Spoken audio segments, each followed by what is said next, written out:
अलैकुम वरहमतुल्लाहि वबरकातुहू। बिस्मिल्लाहिर्रहमानिर्रहीम।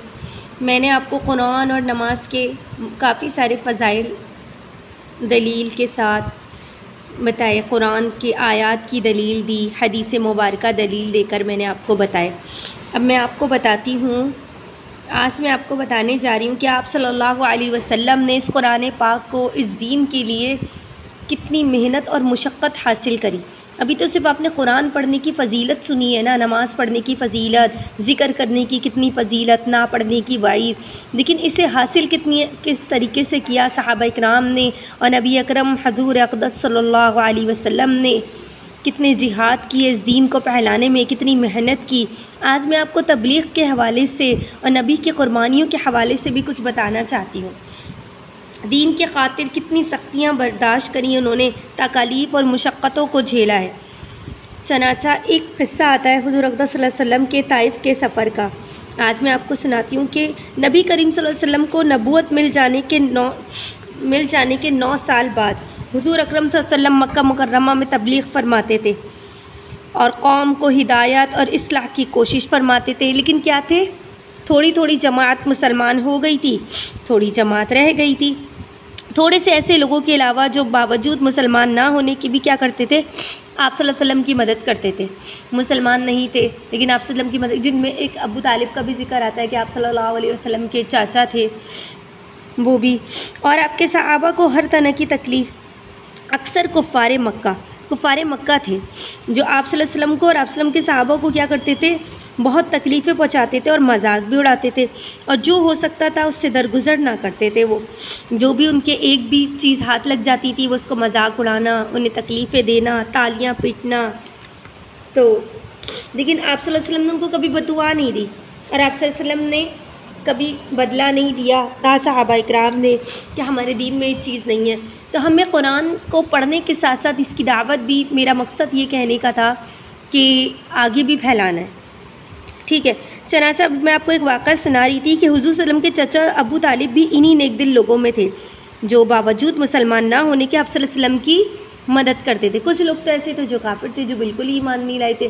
कुछ लोग ऐसे थे वो मुसलमान थे तो आप सल्लल्लाहु अलैहि वसल्लम के साथ थे, और कुछ लोग क्या थे कि वो ऐसे थे कि वो मुसलमान नहीं हुए थे लेकिन उनके दिल में क्या था, रहम था कि वो मुसलमानों की मदद करते थे। तो बावजूद मुसलमान ना होने के हुजूर की हर किस्म की मदद करते थे। 10वें साल, नबूवत के 10वें साल में जब अबू तालिब का इंतकाल हुआ तो काफिरों को भी हर तरह खुले मुहार इस्लाम से रोकने और मुसलमानों को तकलीफ़ पहुंचाने का क्या मिल गया, मौका मिल गया। हुजूर अक़दस सल्लल्लाहु अलैहि वसल्लम इस ख़याल से कि ताइफ तशरीफ़ ले गए, वहाँ कबीला सक़ीफ़ की बड़ी जमात, अगर वो कबीला मुसलमान हो जाए तो मुसलमानों को इन तकलीफ़ से निजात मिल जाएगी। और निजात अगर, तो आप सल्लल्लाहु अलैहि वसल्लम ताइफ पर तशरीफ़ ले गए कि ये सोचकर शायद कुछ मुसलमान हो जाएं तो इससे ना मुसलमानों की तकलीफ़ भी दूर हो जाएगी और हमारे दीन में भी ज़्यादा लोग हो जाएंगे। अब उस कबीले के 3 सरदार थे जो बड़े दर्जे के समझे जाते थे। तो आप सल्लल्लाहु अलैहि वसल्लम ने उनसे गुफ्तगू फरमाई, अल्लाह के दीन की तरफ बुलाया, तो अल्लाह के रसूल की यानी अपनी मदद की तरफ मुतवज्जा किया। मगर उन लोगों ने बजाय इसके कि दीन की बात को कबूल करते या कम से कम अरब की मशहूर मेहमान नवाजी के लिहाज से एक मेहमान के खातिर मुदारत ही करते, साफ जवाब दे दिया, और निहायत बेरुखी और बद इखलाक़ी के साथ पेश आए। कहते हैं ना, बद इखलाक़ी भी क्या है, गुनाह है। कल क़यामत के दिन सबसे ज़्यादा वज़न में भारी क्या चीज़ होगी, इखलाक़ होगा, कोई भी अमाल नहीं होगा। उन लोगों ने ये भी गवारा नहीं किया कि आप सल्लल्लाहु अलैहि वसल्लम यहाँ क़याम फरमा लें। जिन लोगों को सरदार समझकर बात की कि चलो डायरेक्ट उनके कबीले जो सारे काफिर हैं उनसे बात नहीं की, उनके हुक्मरानों से की, नहीं।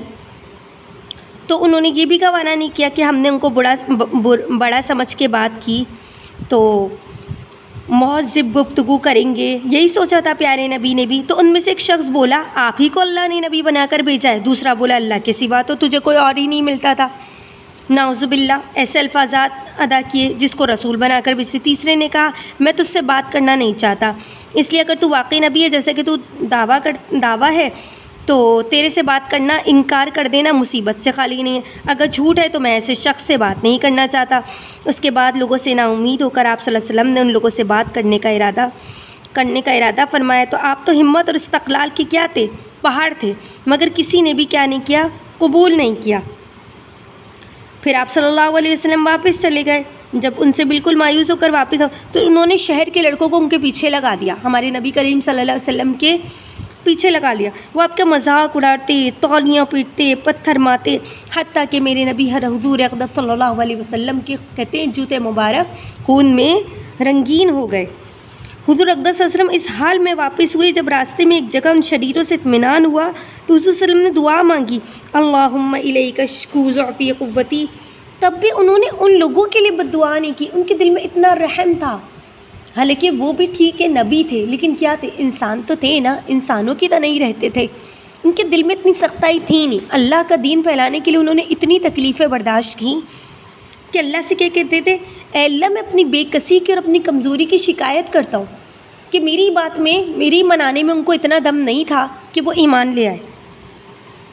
तो वो अल्लाह पाक से अपनी बेकसी और बेरोई की शिकायत करते। तो अल्लाह पाक ने क्या फरमाया, इरशाद, अल्लाह ने क्या कहा, मालिक और मुल्क की क़हार शान देखो। एकदम जोश में आ गई अल्लाह की रहमत। जिब्राईल अलैहिस्सलाम ने आकर सलाम अर्ज़ किया, कहा, ए अल्लाह के रसूल, अल्लाह ताला ने आपकी और कौम की गुफ्तगू सुनी। एक फ़रिश्ता जिसके मुताल्लिक़ पहाड़ों की खिदमत है आपके पास भेजा है, आप जो चाहें हुक्म दें। तो उसके बाद उस फ़रिश्ते ने सलाम किया, अर्ज़ किया, जो इरशाद हो उसकी तामील करो। अगर इरशाद हो तो दोनों जानिब के पहाड़ों को मिला दूँ जिनसे ये सब दरमियान में कुचल दिए जाएंगे। तो नबी करीम सल्लल्लाहु अलैहि वसल्लम ने मना फरमा दिया। उनके दिल में कितना रहम था, जब उन्होंने अल्लाह से अपनी ही शिकायत कर ली, उनका इतना जुल्म कर देने के बावजूद उनका राइट बनता था, लेकिन नहीं, उन्होंने ऐसा नहीं किया, कहा नहीं, मना कर दिया। अगर ये मुसलमान नहीं हुए तो इनकी नस्लों में से कोई ना कोई तो ऐसा होगा ना जो ज़रूर मुसलमान होगा।